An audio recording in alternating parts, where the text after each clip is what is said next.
What is going on, YouTube? Joe here with Culination Media, bringing you yet another Pokemon X and Y Battle Spot Live episode. Today's episode's number 39. And before we get into the team that I'm bringing today, because I'm bringing some wacky stuff, just want to remind you guys that as long as this video reaches that magical number of 60 likes, we're going to continue these lovely daily double Wi-Fi battle uploads and all of that fun stuff. Now, remember, today there's going to be 2 Battle Spot episodes because yesterday, Battle Spots, well, not Battle Spot, but the PGL was under maintenance, so I could not record any such Battle Spot episodes, so we had to go with the 2 6v6 battles, and so we're making up for that today. And yeah, we're bringing, let's just get into the team here. We've got the Choice Specs Yanmega, very, very powerful. We've got Assault Vest Blastoise, and I used this in a 6v6 battle, which should be going up on the channel later this week, and it was so good. So I wanted to bring it to Battle Spot, why not? Lumberry Coil Arbok with Intimidate. Not sure how that's going to work out, but with all the physical attackers running around, it should do okay. At the very least, the Intimidate will be useful. And then we have Life Orb, Honchkrow, pretty self-explanatory, pretty standard with the Sucker Punch, Brave Bird, that kind of stuff. Toxic Boost, Toxic Orb, Zangoose, and I have yet to use one of these, so we'll see how that works. And then Choice Scarf Typhlosion, which is a pretty standard set. It's got the Eruption, Fire Blast, Focus Blast, and then Will-O-Wisp, which is a little bit of an oddball move, but it actually works out very well, so we'll see how it goes, I guess. I don't know what else to say. So our opponent today, our first opponent that is, they're bringing the Politoed Amistar, Landorus, Ferrothorn, Gengar, and Clefable. So threats everywhere, lots of OU Pokemon, and actually, out of all of these Pokemon, the one that I'm the most afraid of is the Amistar. Just because of the Swift Swim, and he's got the Politoed. If he gets off a Shell Smash, that's going to be one dangerous Amistar. And, you know, in the rain, Hydro Pump or Surf or whatever he uses as a stab move is going to do so much damage to my team. That is not good. That is not good whatsoever, and I do not have Speed Boost on my Yanmega, so I would not be able to keep up with it at all. At all. And I guess I just need to hope that he's running the White Herb and not the Focus Sash, and I can kill him before he gets a Shell Smash off. I don't know, I'm a little bit afraid. Before we get too far into this, though, just want to point out what our record is, because I don't think I mentioned it at the beginning. So coming into today, we are sitting nice and pretty at 48 and 26. So we have a 22 game differential, and it's been a long time since we've had a double loss. A very long time since we had a double loss. We've been splitting most of our episodes recently, and before that we had quite a large winning streak with a bunch of double victories strung together. So I keep feeling like we're gonna start that decline. I'm just not sure where that's gonna happen or when. This guy's really taking his time here. The time is just running down, all the way down to 7 seconds. So yeah, I don't know. If I was going to go into some kind of like just nosedive with the record, I feel like it would start now with this team, because I have a lot of very weaker, lower tiered Pokemon. So we shall see what happens. I'm not going down without a fight, though. That is for sure. That is for sure. We're leading off with the Yanmega. Our opponent is going to lead off with the Landorus. And I have nothing to hit this super effectively. In fact, my Buzz is going to be resisted. Air Slash is not, though. Air Slash is not. I know he might be Scarf, but a lot of times these tend to be like Life Orb or something. So I'm not going to bank on the Scarf because I will outspeed. So if he's not Scarfed. So Giga Drain is kind of out of the question here. I think I just want to go for the Air Slash.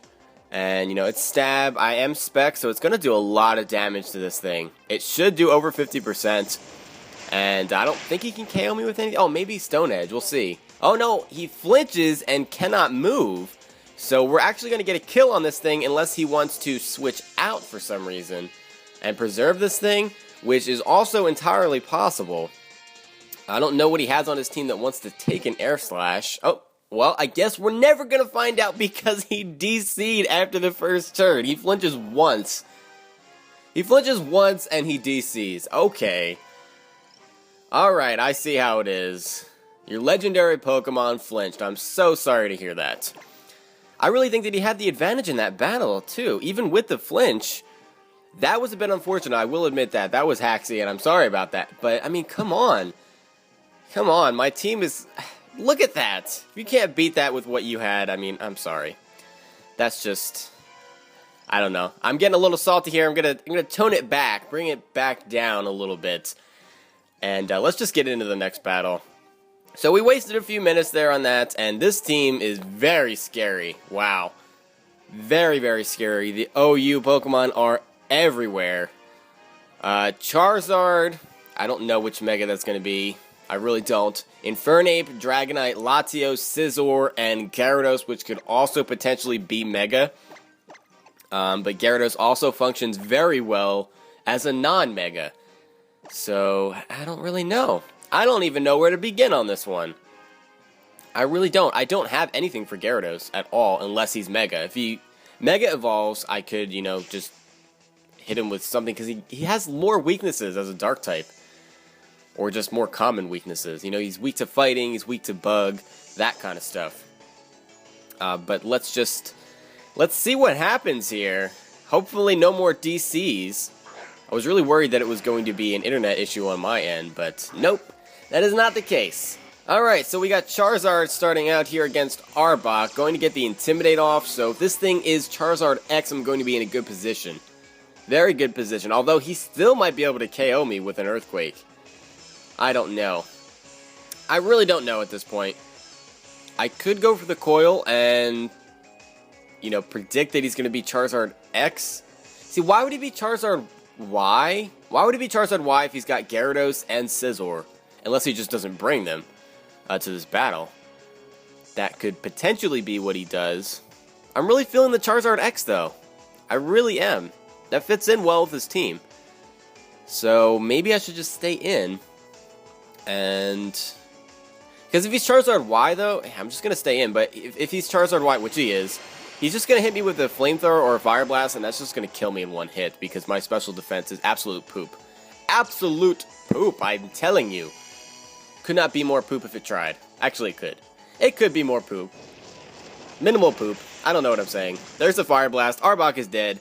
That did not work out the way I wanted it to. This is not going how the last battle was. That is bad news. That is bad news. To be fair, though, if I didn't get the flinch in that last battle, he probably would have hit me with a Stone Edge, and I probably would have just died in one hit. Anyway, so I still would have been behind. Let's bring in the Blastoise here, because I am Assault Vest, and I know he's going to go for the Solar Beam, but I should be able to take one. And I don't know if I can take two. It's going to be close. Yeah, it's going to be close. Let's see. Let us see together. And that does... actually, I take that a lot better than I thought it was going to. That does just about 50%. 50-60%. We get a Scald off, so we have some damage on this thing, which is great. But, yeah, this is not looking good for me whatsoever. I'm going to switch out here into the Honchkrow because I'm predicting another Solar Beam. I should be able to take this okay. Kind of, sort of okay. It's a resisted hit, but my special defense is also pretty bad. So maybe like 30% is what I'm guessing. And yeah, that's about 30%, 30-35%, something like that. And we should be able to KO this thing with a Sucker Punch, I'm thinking. I'm thinking that right now. Let's go for that Sucker Punch. And Charizard-wise, going down to the Sucker Punch from Honchkrow. This thing is not to be messed around with. We're going to get the Moxie Boost, and we can indeed switch moves because we are not Scarfed. So if I outspeed whatever he sends in, Brave Bird is going to do so much damage. In comes the Infernape. The Infernape. That is not good for me whatsoever because he's going to outspeed me regardless of what item he is.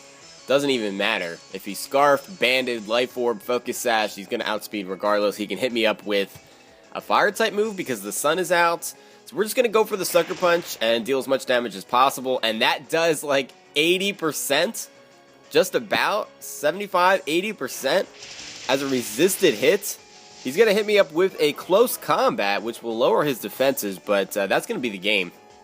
That is indeed going to be the game, so it's going to be a 2-0 in our opponent's favor.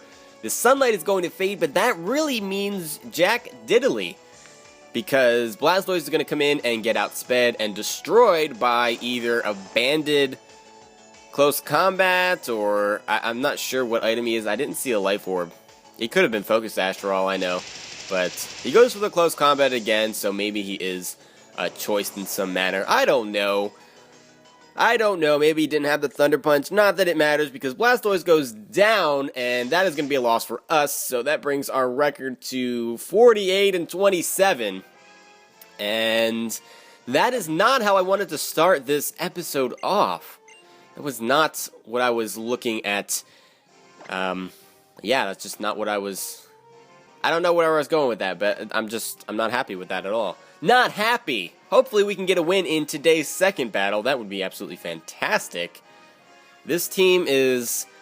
I don't know, it's overall very, very frail. I don't have any recovery on this team, no wish support. Nothing is even holding leftovers, so the tankiest, whatever the correct word would be, tankiest, that's not even a word I don't think. But the tankiest Pokemon I have is the Blastoise with the Assault Vest, and still doesn't have any recovery or anything. So, looking at this team, we've got Azumarill, Togekiss, Ditto, Lucario, Greninja, and Ferrothorn. So, threats again everywhere. The OU Pokemon are all over the place. In fact, I think all of these Pokemon are OU. Maybe not Ditto. I don't even know. Never used the Ditto, honestly. Never have, so I don't even know what tier it's in, to be honest. But I know it's annoying, and they like to run Choice Scarf shenanigans, so that could be a little bit of a problem. Now, he's got a couple of Fairy-type Pokemon, so Arbok, I feel like, is not a bad choice. Because Gunk Shot is going to do a lot to Azumarill, and if I can get an Intimidate off on it, I should be able to survive a hit.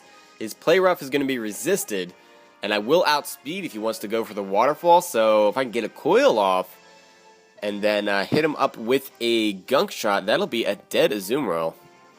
So that is a possibility. Lucario, Arbok's also going to resist the close combat, but if that's Mega Lucario, it's not really going to matter. Even with an Intimidate, he's still going to destroy my life, but I feel like Arbok has so much potential. I really wish it wasn't as frail as it is. It's fantastic in PU, by the way. It's just doesn't work so well on battle spots, apparently, or in the higher tiers. So that aside, our opponent is going to lead off with Togekiss. I've got my Typhlosion out here, and this is really not the best matchup for me, because he could very easily just go for a Thunder Wave here, and that's going to completely cripple me because I am Scarfed. I'm Scarfed. I don't want to get paralyzed and para-haxed and all of that nonsense. So we're going to switch out here. I'm not even going to risk it one bit. We're going to go into Arbok because I am carrying the Lumberry. If he wants to T-Wave me, it'll be a free turn for me. Going to get that Intimidate off, but that means absolutely nothing because Togekiss is a special attacker and he goes for the Air Slash. That is unfortunate. That is really unfortunate. Maybe he predicted the switch? I don't know, but he is faster than me. Pretty sure both Togekiss and Arbok are base 80. Am I incorrect in that statement? What is Togekiss's base speed? I don't feel like looking it up right now, because I would like to try to win this battle. That would be great. Yeah, because I'm running Jolly on Arbok as well, max speed. So maybe he just won a speed tie right there? That is also possible, if we have the same speed. Or maybe he just has 85 speed and I don't know what I'm talking about. Either way, that was a really bad waste of an Arbok. We're already down a Pokemon. The other possibility here is that this thing is Scarfed, because he went for 2 Air Slashes in a row. So that is possible. I have seen quite a few Scarfed Togekisses on BattleSpot lately. That seems to be a growing trend. It seems to be moving away from the traditional Parahax shenanigans to the Scarf Togekiss, and that's actually a really, really good set. Something that I might even want to try, because it's not as gimmicky as the Parahax nonsense. So we're going to go on to Zangoose here. Unfortunately, we're not able to get up our Toxic Orb effectively, or freely rather. So I'm just going to go for the... Well, maybe we can go for the knockoff here. He's probably just going to stay in and go for another Air Slash. So if we can knock off the... Yeah, let's do that. We're going to knock off here because if we can knock off the Scarf, if that's the item that he's carrying, we will be able to outspeed him the next turn, and I can hit him up with a Facade with the Toxic Boost, which is going to do so much damage. Just straight up kill this thing. But he goes first, and I flinch! Oh my god! No, the flinch came back to haunt me. I got one early on in this episode, and it has come full circle. Now we have to go for Quick Attack. Oh, that is just so much poop. So much poop that it's ridiculous. It stinks in here right now. It really does. Wow. Okay, so we're going to have to go back into the Typhlosion and hope that an Eruption will kill this thing. Pretty sure Zangoose has a base speed of 90, by the way, so this thing is definitely scarfed. We're just going to go for an Eruption. I don't have any other option. Do not have any other option. Maybe I'll get lucky and he'll bring, like, Lucario or something. Because, yeah. I think he also had a Azumarill on his team. So if he has that, I just flat out lose. But there's the Eruption, and it actually does KO this Togekiss. Probably because it was not running HP investment. Probably max special attack, max speed. That seems to be a decent spread for a Scarfer. In comes the Ferrothorn. And I'm not sure why he just brings that in. Maybe he doesn't have anything else for me. We're going to go for the Eruption here. That's just going to destroy this Ferrothorn unless it's Focus Sash. No, that's definitely not a thing. No Focus Sashes on Ferrothorn. What am I talking about? So at least we even the score here. We're down to one Pokemon apiece. Typhlosion putting in some serious work right now. Making up for the rest of our team. Just kind of slacking a little bit there. And it's Lucario. Please be Mega. If you're Mega, this match is over. And I just came back from a 3-1 deficit. He's not Mega. He's going to get hit with the Eruption. And it's Focus Sash. Focus Sash Lucario. He's going to hit me with a close combat. Can I survive? I can survive with 32 HP, but he could potentially have the Extreme Speed or the Bullet Punch. If he has Extreme Speed, I'm dead. But I have to... Ah, there is the Extreme Speed. Duh. I really thought I was going to pull that match out for a second. That is a shame. That is a shame. Typhlosion worked so hard. So hard to pull that one out, and it just was not happening. Oh, that is not cool. Not cool, my friend. Not cool. I really wish that Zangoose didn't get flinched, so maybe he would bring in the Lucario and I could potentially break that Focus Sash. But, man, that was just, it was too many emotions. I really thought I was going to win that match. So that's a double loss for us today. That is not cool. But like I said earlier on in this episode, that it's been a really long time since we've had a double loss, so I will take it as gracefully as possible, with just a little pinch of salt, because a little pinch of salt makes everything taste better. I don't know what I'm talking about. Why do you guys listen to me talk about this stuff? So that brings our record to 48 and 28. So we're back to that 20 game differential that we had been sitting at for quite a while. So hopefully tomorrow we can get at least, or not tomorrow, it'll be later today, because we're having 2 Battle Squad episodes today. Hopefully, later today, in the next session, we can pull out at least 1 win. That would be nice. That would be really, really nice, and a confidence booster. Anyway, that's going to be it for this time, guys. Thank you very much for watching, as always, and do not forget to leave a like on this video if you enjoyed it, because it does help out so much, and I want to thank you guys for all of your support, as always. It's incredible, so I'm really looking forward to this channel continuing to grow a little bit, because it's been growing steadily. It's starting to pick up the pace just a little bit, and it's all just because of you guys, showing the support, giving those thumbs up, just all that stuff. So that's pretty much all I want to say. So I will see you a little bit later on today for another Battle Squad episode, but until then, game on.